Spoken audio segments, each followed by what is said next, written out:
The gentleman who's going to be emceeing tonight, former coach at Washington State, University of Iowa, and USC, who fought through a terrible accident, is now the president of the National Association of Basketball Coaches. He'll be introducing our Nike Hall of Fame panel that has 3 Basketball Hall of Fame members on it. I'd like the coach to come out. Coach George Raveling. Coach.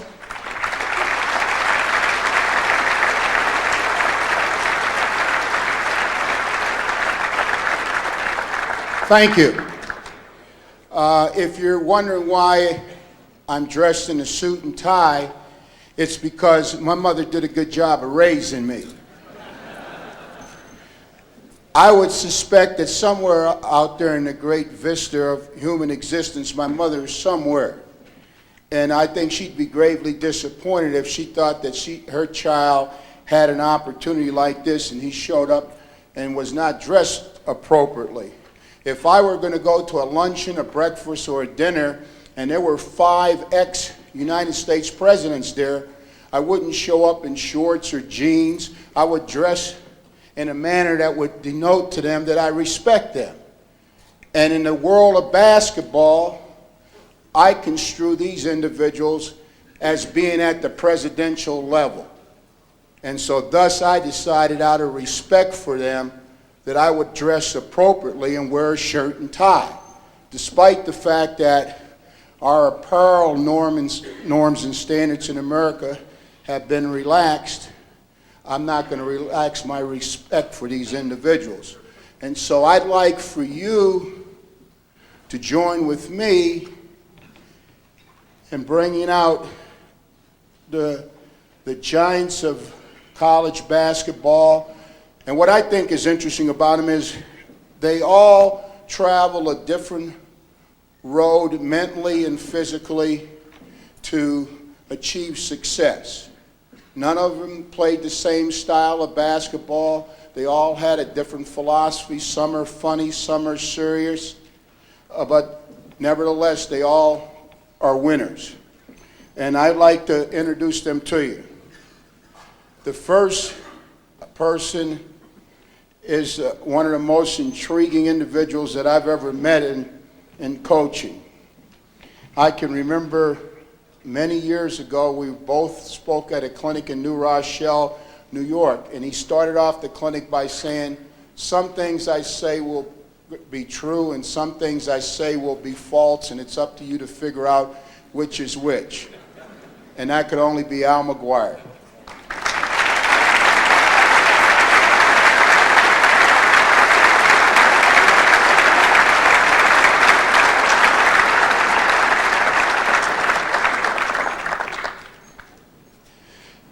The next person just previously addressed you, certainly as innovative a thinker that the game of college basketball has ever seen. I think that he has caused more people to see and understand the game of basketball in broader perspectives, and that's Dean Smith.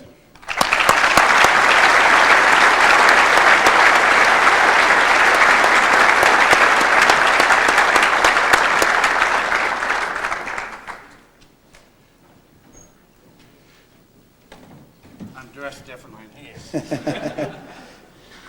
But he's got more money than I do.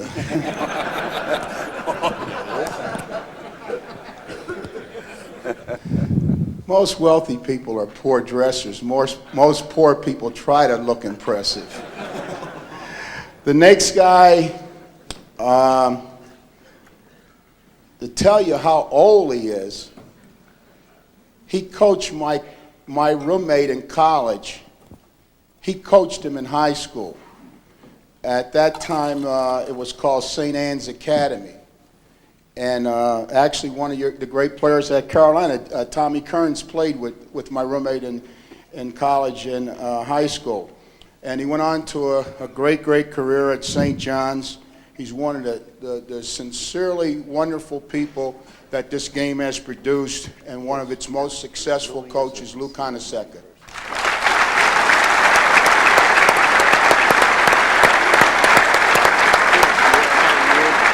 From here, you're ahead of Couple you. of years ahead.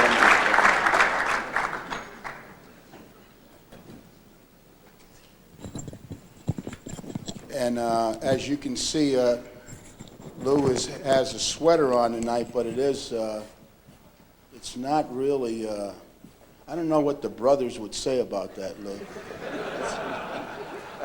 The priest They would like it. probably, yeah, as Al said, the priests like it, the brothers wouldn't be too impressed. Don't start on me now. The next guy, when I first got into coaching, I think I fell into the trap of liking to be around him because he's such a humorous individual. But as the years preceded themselves, I began to realize that behind his humor, there was a powerful message. And I became upset at myself because I was missing a lot of the messages early on. I got too caught up in the funny things that he said and didn't realize that he was really teaching a lesson through his humorous stories. But not only was he able to teach life's lessons in a humorous manner, but he was also able to produce a wealth of winning basketball teams. And I think I'm correct in this, that he's the only coach in the history of college basketball who coached on the same team the number 1 and number 2 scorers in the nation. And he did that when he was at Oklahoma City, and that's Abe Lemons.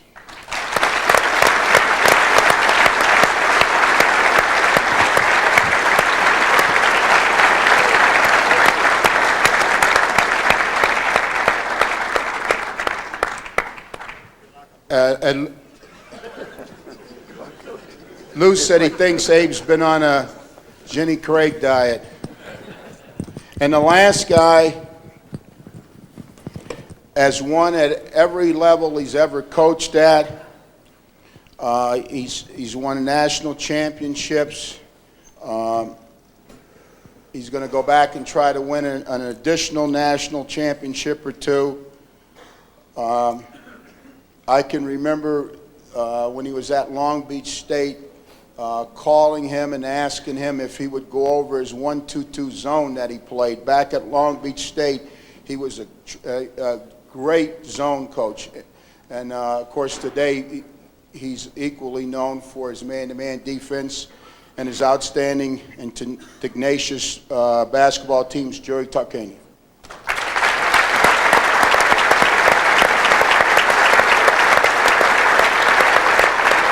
Tark said he had to go report it. He couldn't find one. And one more time, can we have a broad hand for all these wonderful coaches?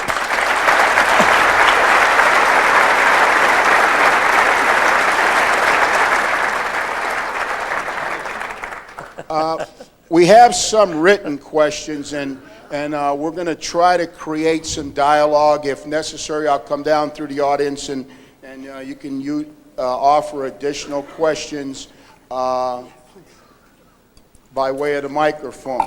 But we would like questions and not testimonials. I think maybe a good way to start it off is we'll ask the panel to give us probably a 60-second overview on what they see as the state of college basketball today. And we'll start here with Al McGuire, and we'll let him pass the mic down. Oh, they have mics on? They have mics on? I Okay. have a mic on? Yes. Okay. Can you hear me? I work with more dead mics than Irish Undertaker.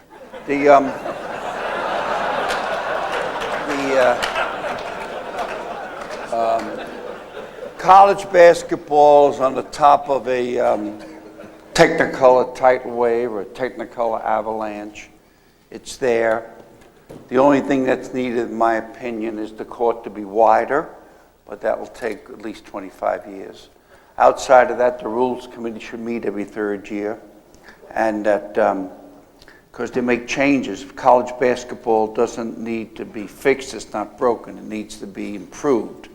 I think that the last rush towards taking the pros, taking the college kids out is this year through the fear of the rookie cap. and they're probably going to get their rookie cap somewhere around June.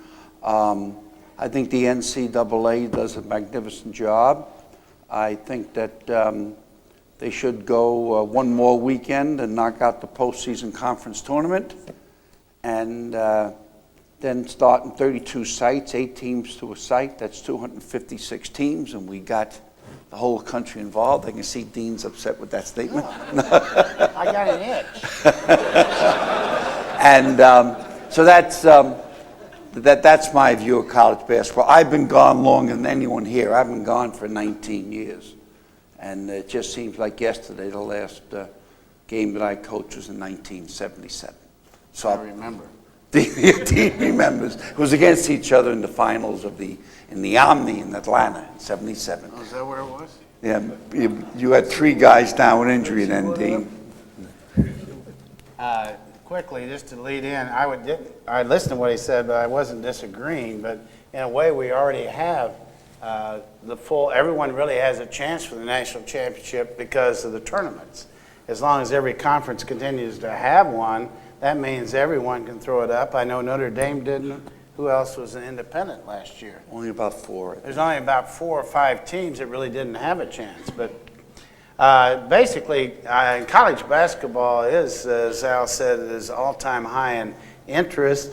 In the late 70s, when Chicago was drawing 6,000 for their pro game, college basketball was way here. I think it's great that there's more interest in pro, except maybe at our place when, you remember Stewart in Arkansas shot a 60-footer right before half.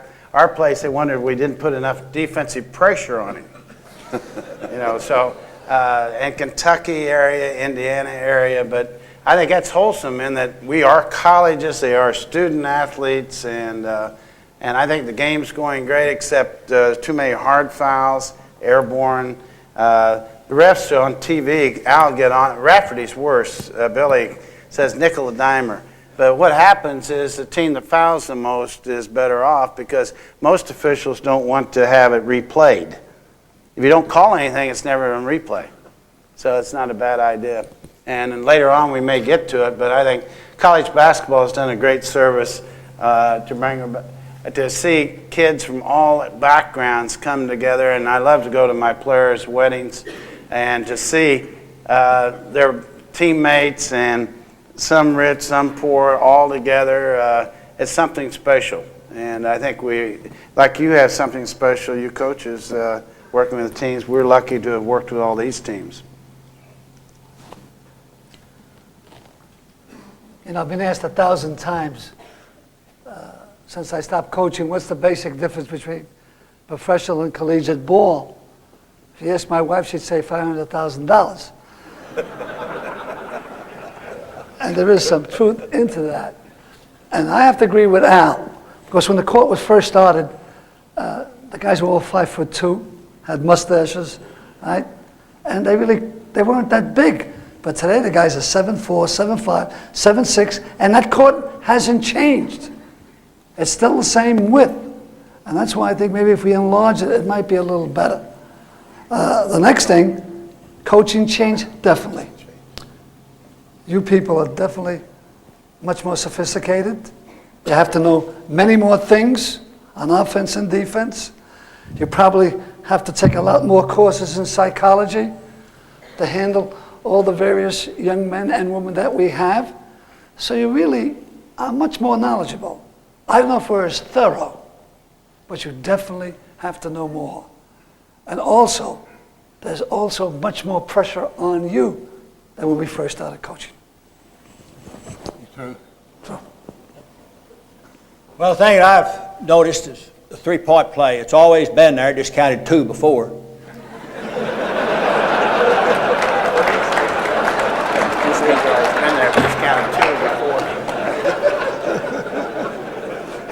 And you'd be surprised how many guys have shooters and didn't know about it. They used to ask me where you get all those shooters. I said, hell, let them shoot. That's where you get them. But most people had to throw the pivot and reverse off of it, do all that kind of stuff. I think the thing I've enjoyed most is going around and seeing people practice. And during the season, I saw Al. We walked in the gym at Marquette, Butch Lee was laying at the free throw line with his leg across the ball, bent down. Al said, "What time we practice?" I said, "I thought you was a coach and you'd know." But Al said, "I'm going down to the office. Come get me when practice starts." Had a guy named Walton. He's standing out there, and Al said, "Get off. We got a substitute." He said, "I'm not getting off." Al said, "Just don't get in anybody's way." Now, once you're able to solve that problem, you're in a point of advancing in coaching. It's not, he got him to do what he wanted him to do off the court. It just took him a little bit of time to do that. But every coach has their own way, own reason, and I've enjoyed doing that. They say on television, hell, I hate the game. I don't really particularly like it. Didn't like the people I was dealing with. Hate referees. And I'm one win away from 600. I've thought about there have been 100 ways that I could have done that, but some guys cut me off at the pass. I've had coaches call me and want me to coach a game to get 600. I said, hell, I don't need another loss. I need another win.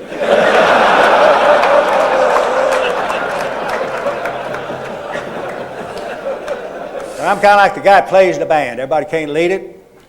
I'm a cymbal player in the back. They just get to hit that thing one time.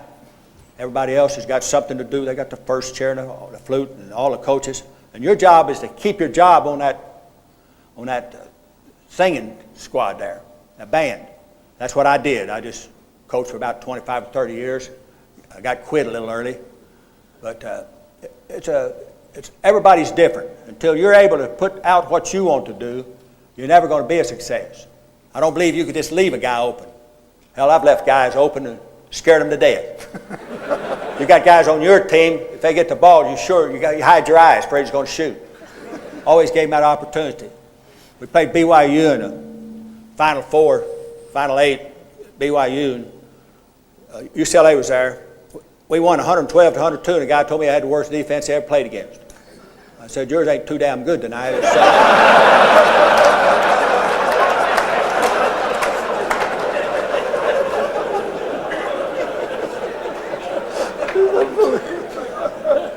But you got Tark. He'll move in for you. He's got suing the NCAA on about 50 causes. So he's back in the saddle again. They're nervous as hell up there in Kansas.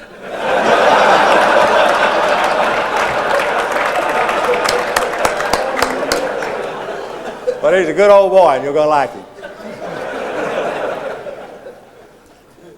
You know, I've seen a lot of changes in the game from when I first started going to the convention. In fact, Abe's one of the first people I met when I was coaching in junior college, and we were talking today at lunch the difference. And in those days, we used to do our scheduling at the convention, and coaches weren't making a lot of money. Everybody was, the pressures weren't great. They weren't making a lot of money. Now everybody's talking about how great the pressures are. At that time, I thought the coaching profession was very underpaid. Right now, it's way overpaid. I'm just amazed how much money coaches are making right now at the college level at some of the top programs. And, you know, with the more money you make, the more pressure there's going to be. Certainly, there's a tremendous amount of pressure now to be successful, and I think that's due to television. That's due to the fact that your athletic directors all have to balance the budget. The game itself, I think, I've seen a change in the 3 years that I've been out. I'm just amazed how many teams now are substituting. Every time the whistle blows, 3 new guys are going in the game. And, you know, Dean used to do that all the time, but Dean was sending 3 high school All-Americans in the game. You know, I see a lot of guys sending guys in who can't even play. Every time the whistle blows, there's 3 guys going in the game.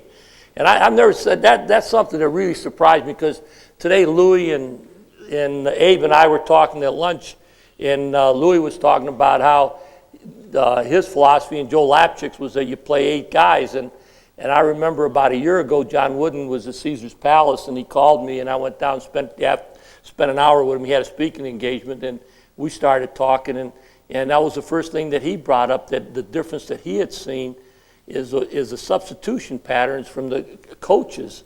And he told me something that I really strongly believe. He said his philosophy was that you never substitute to appease somebody.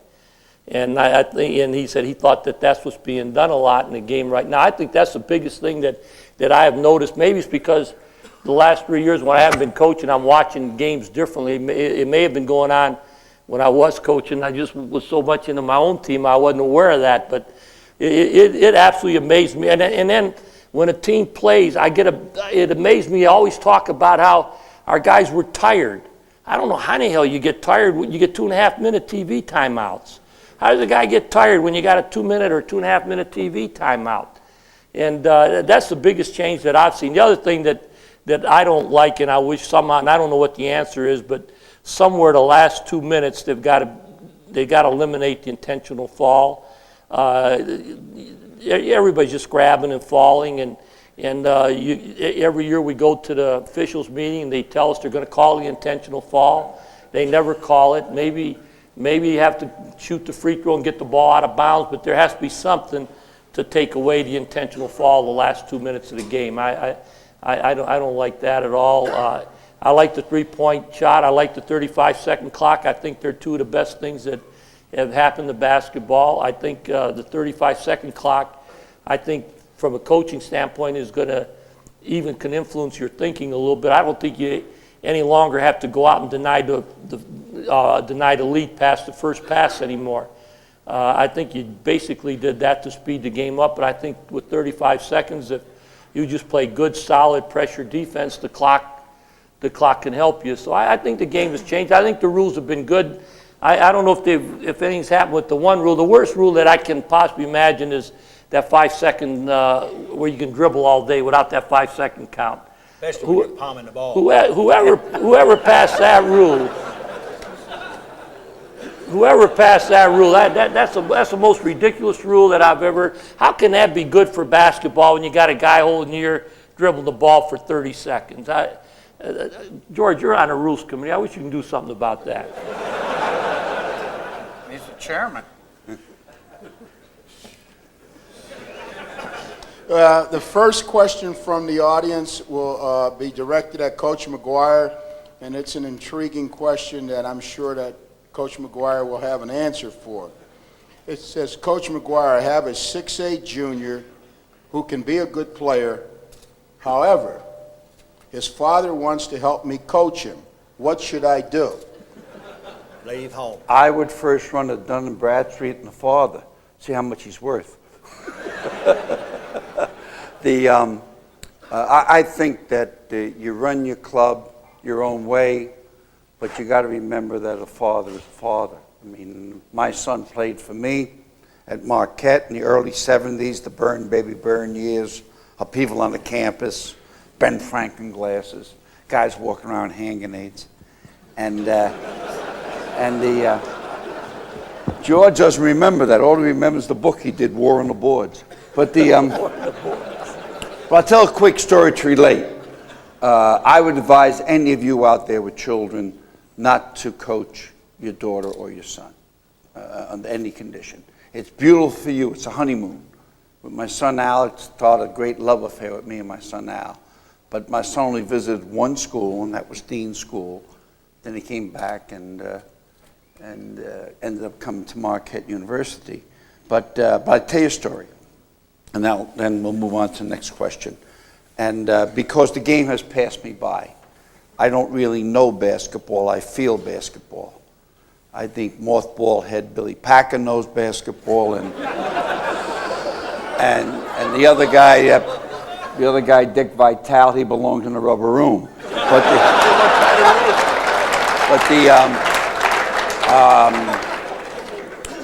Quick story on Allie, then we'll move on. Allie was in about his junior year, Dean, and we were about 17-1 or 17-2 in February, and I had a great sixth man, a guy named George Sugar Fraser. He was a brother, and we put him down to Laurinburg Prep, and all of a sudden a new star appeared in the East. He became an Einstein after 6 months, and he came back to Marquette, and he was good. Sugar was very good. And George, he was out of the Big Apple, Metropolitan New York. He came into my office. I don't have meetings. And he was walking back and forth in front of me. And I said, Sugar, what can I do you for? He says, you know, Coach, I'm as good as your son Al is. I should be starting. So I said, Shug, sit down a second. I said, you know, I love my son Al. For you to start, you must be better than he is. He wins all ties. So in relation to the question that George asked, is that always remember a parent is like a horse that has those blinders on, and that we see our children in a special way. And that just be a little bit more patient with them, but run your own show. Drive your own bus. Al didn't tell you, is this hooked? Al didn't tell you that one of his rules was in recruiting, after they signed, he told the parents he'd see them in 4 years. Yeah. And you know, the parents thought I was kidding. I would tell the parents, because I always laugh, and I always try to keep life on a roll. I'd like to try to live in the moment and stretch it out, even to this day. And get on my motorbike and look for my toy soldiers and so on and so forth. But I used to say two things when I recruited. One thing I would say to the parents, this is the last time you'll see me smile. And I'd laugh, and they'd laugh. They thought I was kidding them. And then I would say to the ball player I was recruiting, whether it be Maurice Lucas or Dean the Dream or Jimmy Shones, the original aircraft carrier, Butch Lee. I never knew Butch was a Puerto Rican. I didn't, till he almost beat you in Montreal. He scored 34, 35 points in 76 up in Montreal. You and John Thompson over there as your assistant coach, he screwed you up, right? And no, they won the gold. They won the gold. And but I always would say to the ball players, I was leaving the flat or the apartment or the house, I'd say, you know, son, I came a long way. I want you to come, that's why I'm here. But if you don't come to Marquette, wherever you go, we'll beat you. I like that. That's a long way from father. Go on to the next question.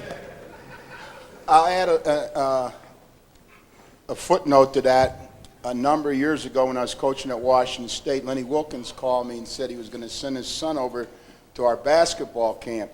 And so I said to Lenny, Lenny, is Randy any good?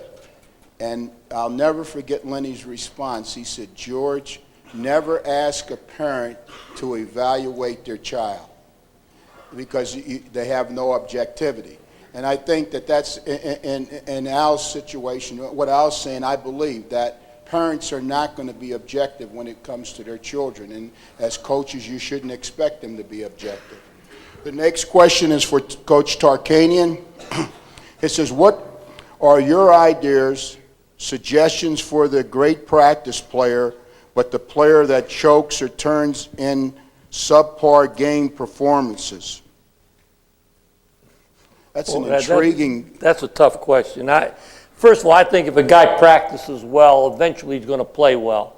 Now, he may have some bad games, and it might take a little longer, but all you can do is keep having him practice well and keep talking to him and, trying to build his confidence. But I really believe that if he practices well, that eventually he's going to break through that, and he's going to have the big game, and it'll continue. There's no other way of doing it than just keeping them practicing well. I'm going to ask Coach Lemons to handle the second aspect of this question. Do you use a sports psychiatrist with your players, Coach Lemons?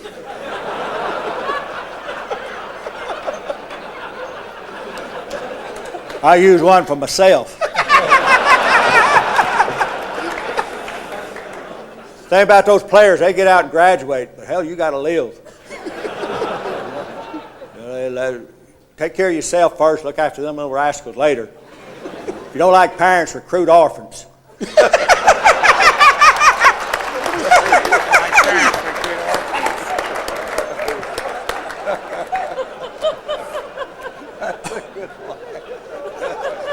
Baby, hey.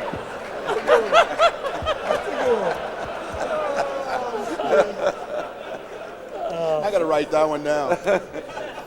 Coach Lemons, the next question is also for you. What is the best way to develop a post player? Hell, get rid of them, get a good one.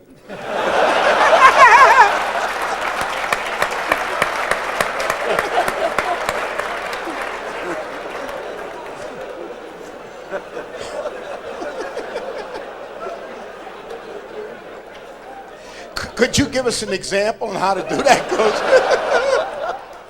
Well, he was named Leroy Jones. If you want to, you don't change people. I'm telling you, work on those rascals. If they're lazy in practice, you can bet what the hell they're going to do in a game. You're going to make everybody mad playing a lazy guy in a game. I don't like to substitute. I had to substitute once because one of the players died. You got those assistant coaches sitting to you, and they say, Kreebacks is playing bad. He needs to come out. I said, who's going in to do what he could do? And he said, well, let's forget it. So that's the way I just handle a problem. Everybody, discipline is, just play like it's not there. I had a player coaching down at Converse Junior, down at San Antonio.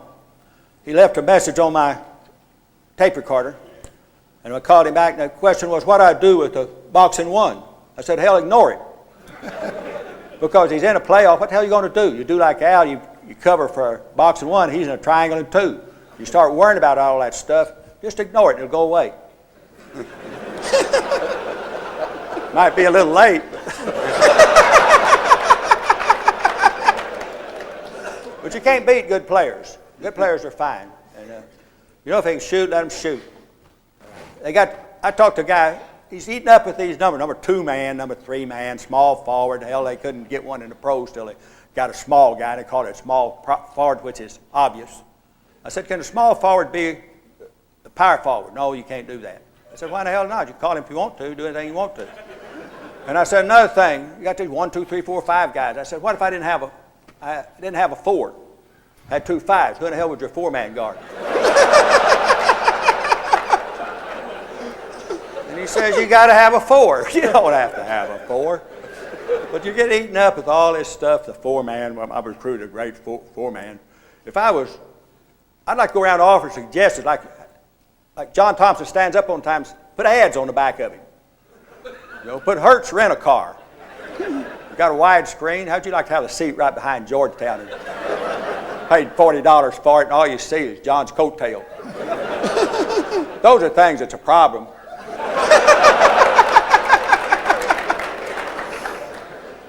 Okay, the next one's for Coach.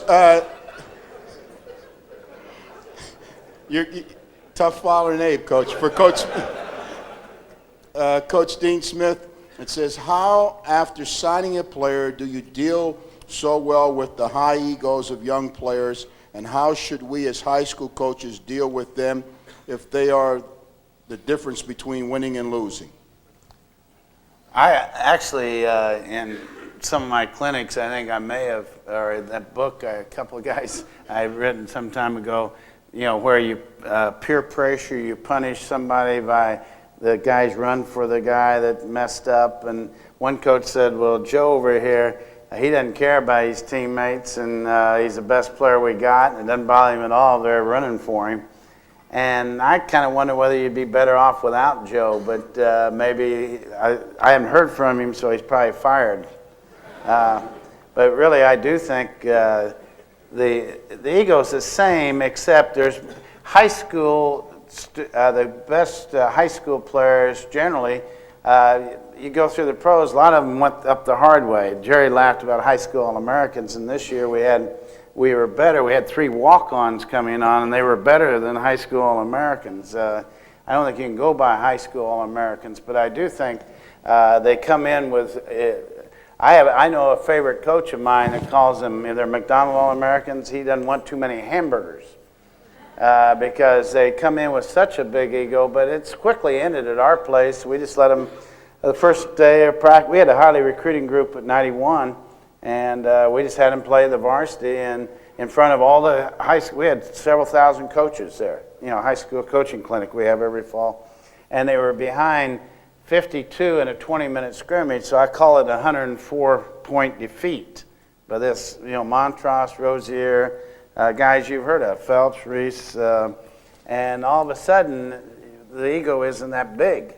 And I think you have to tear them down and build them up. But we have been fortunate to have some great ones, and they all, as freshmen, they chase loose balls. They, you know, we yell freshmen, they go fight because they get out of sprints, so they get there. So I had a guy I couldn't handle in high school, I don't know whether you're better off without him.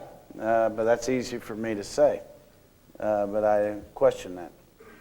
Okay, the next question is addressed to all the coaches, so what I'll try to do is just pick the coaches in a random manner. And the question is, could you please name the coach or coaches who've most influenced you in your coaching development? And we'll ask Coach Carnesecca to lead off. Well, of course, I had two of them, Coach Frank McGuire and Coach Lepchick. There's no doubt about that. Coach Smith?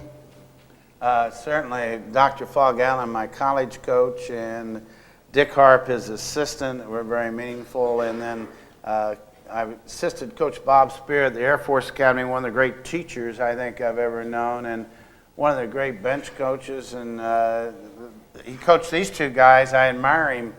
Frank McGuire, he puts up with these two. But Coach Frank McGuire, whom I assisted for 3 years at North Carolina.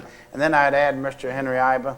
Has been a good friend and helpful. And his last couple of years, he'd come back and watch our team, and I really enjoyed being with him. Coach Tarkanian? I'd say probably the guy who influenced me the most was a football coach at Fresno State when I was going to school there. I worked in his office, and I just learned so much about handling people and the emotional aspect of the game. And that was Clark Van Gelder. And probably the second guy that was a guy that coached in junior college when I did, Jim Killingsworth, who later went on to TCU and Oklahoma State. Jim and I were very, very close, and we would spend countless hours just going over basketball, talking basketball. I never had the fortune of playing at a big-time school or for a big-time coach, so I never had that experience. So my experiences were basically from people that I coached with and coached against. So one of the guys who I really and truly admired that I really learned a lot just playing against him was Boyd Grant when he coached at Fresno State. I had the greatest respect for the job that Boyd Grant did. Coach Abe Lemons? What was the question? An Indian coach. I'm the world's greatest Indian coach. There's no doubt about that. They're the only ones I ever played for. But I guess a guy named Doyle Parrick, I played for him. First time I ever learned the fundamentals, what a pivot was, how to release the ball, how to make the pass, and something about that wasn't a football coach that got through coaching football. He came out to coach basketball. He made the biggest impression and hired me when I was a senior to be assistant coach, and he let me handle the offense. And I could run anything I wanted to, and he'd try to guard it. And a lot of times he did, a lot of times he didn't. But I enjoyed the offensive aspect of it. I'd talk it. But if I went to a coach's clinic, I'd have to put out deals like I'd say something inadvertently, like I got this Krevax kid can't go any place but right. Season starts, and he says, Coach, they're playing me way over to the right. I said, yes, at least I got you going left. I said, if they play you heads up, you ain't going anywhere. So he'd get over, reverse dribble, and come back. I enjoy that part but the problem now is everybody's wanting to get in the act, want to be a pro, and they don't want you messing with their game. So you have to get decent players. There's not such a thing as a Mickey Mouse coach. If you're coaching, you got a hell of a job. And don't be afraid to do something that's out of context if you're going to win at it. Don't be afraid to break in and get something you can do, and pay attention because somebody might use something that another guy will use and you know how to beat it. So, but coaching on the floor is fun. It's that outside stuff that just kills you. So, Tell me what you learned from the track coach. Oh yeah, everybody knows that. I got fired by a track coach.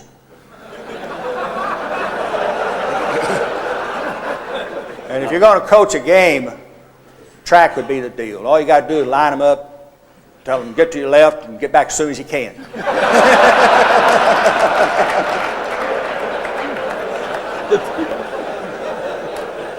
I'm not much at holding grudges. When I left Texas, I told them to notice a mistletoe tied on my coattail. I got a glass-bottom truck so I see their face when I run over them. I'm working on another deal for them right now, but it hasn't come out yet. Basketball, you got to have some lightheartedness someplace. You can't make it if you're serious every day. That damn kids will drive you crazy. I looked what Al did. He solved a problem without causing any other problem. Another time I went down to New Orleans to watch him practice. They're practicing, the guy gets hurt. Al said, I'll take your place. They said, that's all, we're not playing with you anymore, Al. He wins it all that year. So it's funny how you get different people get different things out of different ways. And to handle your personal problem without it getting out in public. Everybody has problems with people. If you can keep it inside, and once they be like, every day give the guy the same break. And I got a million things to keep a guy in school. You got to do your best to do that. I know they're student athletes. Used to, they were just athletes. Where it all got bad when the Vietnam War quit. Hell, everybody quit going to school. As long as that was on, they had a place to go if they flunked out. But the game hasn't really changed. People have changed.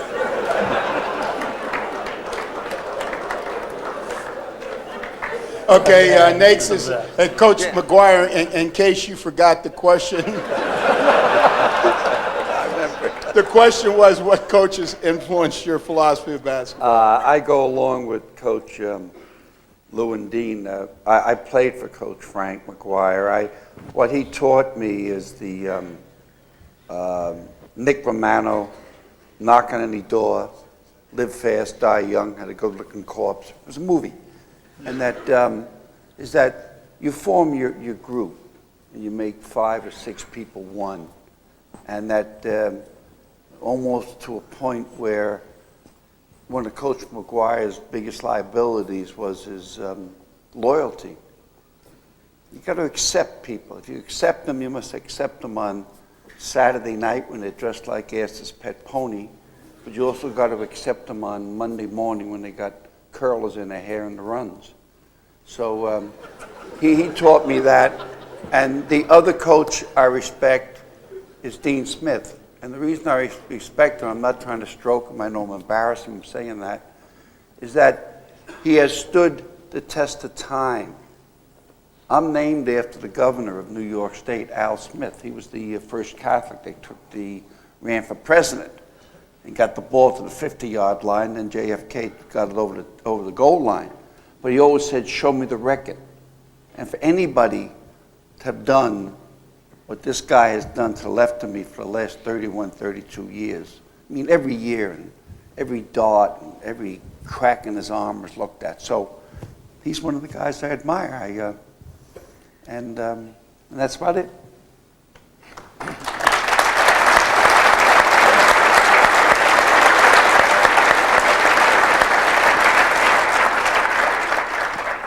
Unfortunately, sessions like this should go on for a longer period, but we are up against a time frame. And so we're going to ask the coaches to weave themselves through a final statement that could start off, if you had to do it all over again, what would you do differently? And we'll start at the far end with Tarkanian. I had to do all over again. He got another chance. He'd grow hair, that's what he'd do. You know what seriously, what reminds me, what I'd have done is I'd have just let the NC2A hit me over the head with a hammer and told them they were great guys and thanked them for it, and maybe they'd have gone away 20-some years ago. That would have probably been the easiest thing for me. Abe? What's the question? If you had to do it all over again, what would you do, son? Well, I'd try to look after my finances a little better. To tell you the truth, I never thought about getting old till it happened. And then those things, just pretty soon, you just hear them damn balls bouncing, bouncing, bouncing, bouncing, bouncing, bouncing, bouncing. About 12 of them out there. All of them wanting to play. But it's no better job. It's the best job and the worst job there is. And see, it doesn't embarrass me that somebody else is better than I am. I just won't play them. I don't care how good Dean is. I never did have to play him, so I never did get ready for him. I got ready for Hardin Simmons. But I do the same thing. There's not a hell of a lot you could change. I'd have made one more better substitute and had 600 wins.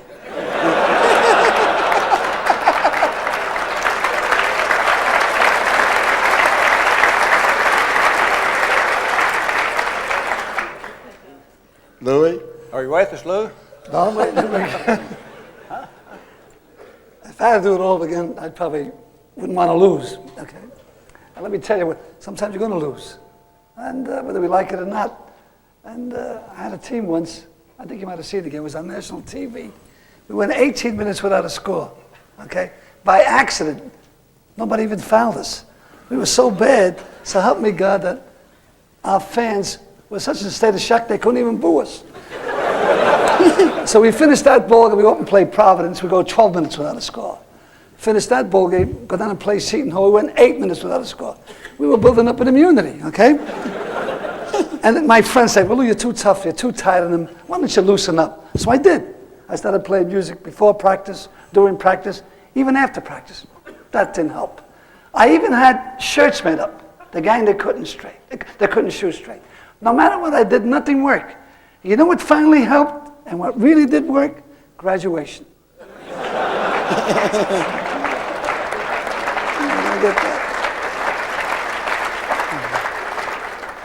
Actually, there's not enough time to go through that, and also I really, in all seriousness, I believe in accepting the things you cannot change and change the things you can, as Reinhold Niebuhr's prayer once said, and I think that's so important in athletics. This year we lost to Virginia, and I had to go into D.C. right after the game instead of going back on the plane, and I didn't get us a good shot in the last 30 seconds, and I ruined 2 hours of my life. I am one to blame myself if we lose. I don't blame Johnny.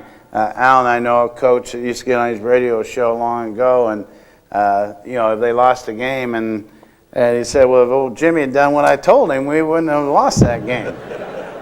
And I am one that I do say, I wish I'd done this or that, and then I really trying very hard I can't change that, and to move forward. You can learn from the experience, and I think we as coaches must and always remember the most important thing, forget records and everything, is those relationships with the players, and it's fun, as I told you earlier, when they come back and say, Coach, I remember you're tough on me, but it really helped me. I think those are important things. Pretty much what I did. I congratulate the temporary. That means a certain amount of pain is happiness, and bare feet in wet grass and flower on the side of the hill. Congratulate the temporary means live in the moment. If I could change any one of you out there and have the run again, I would change. Live in the moment. Enjoy it. Touch your ball players and look them in the eye and just live in the moment, which I did. So I've grown accustomed to the face of basketball. It makes the day begin. That's about it. Okay, Ed's going to be mad at me, but we're going to run down real quick and just get a closing statement from everybody. Anything you want to say? Yeah. Hey, Tart, go ahead. Anything I want to say? Let's hope all of you guys go undefeated this year, but more important, let's hope I go undefeated.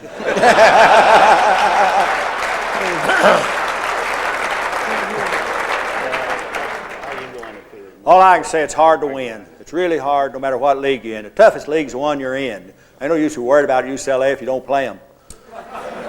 But it's hard to win, no matter whether you're A class, B class, or C class. It's just difficult to stay on the winning side. And the longer you stay on the winning side, the more apt you are to keep your job, by the way, just like it is in anything else. But that's all. If you go to a clinic, maybe you're not going to use that stuff, but somebody might use it against you. Like I always used to follow Carnesecca up, and he'd run a trap. Corner him, get him over here in the corner. And I tell my guys, don't go in the corner because he'd trap you there. Now how you go about doing that is fine, but that's something you need to work on because he might trap you, and there you go, that corner. Then you got to show them how to get out of it since they're going to do it. So that's all coaching is to get them to do what you want them to do. And I think can't all of you be successful. You got to play each other and get beat some. You can't. Everybody in here ain't going to win all their games next year if you're all from California. But it's something. Once you coach, it hooks you for life. And years after, I think we ought to take up a collection for Dick Vitale to move to Australia. Louis? I think it's right here. Where else on a Friday night you get 1,000, 1,500 people here talking about basketball? They'll never lose that spirit. You know, it's the greatest game there is. Basically, our teams have not played Coach Lemon's teams, and I have the other three, but I really think you should be a treat. We should bring back some of those Oklahoma City tapes. They were loose, and that's part of coaching. I mean, they're supposed to, certain guys could shoot, and he'd tell others, you can't shoot, get it off the rebound. But a great coach, and he did it differently than somebody else. But as you can see, they had some fun. But certainly, the only thing I would say, and I said this to our national coaches a long time ago, if you win a game, for guys' sakes, if you're talking to your local paper, brag on the other coach any way you can. I mean, his job's tough enough if he lost. Don't say, well, I went to that zone, that sure killed him, didn't it? Let's have respect for each other in our professions and build up the profession and build up the other coach in your league that you may not even like, but it doesn't hurt you if you're winning particularly. You get me, just tell me Al? you're a better gym. Al? Just be who you are. Enjoy it. Again, just enjoy it. It's a beautiful run life. Absolutely beautiful. Enjoy it. Just do it. Get it done. Enjoy it. Al McGuire, Dean Smith, Lou Carnesecca, Abe Lemons, Jerry Tarkanian. Innovators, leaders, wonderful human beings. Let's all stand and show them how much we appreciate them. Good luck, man.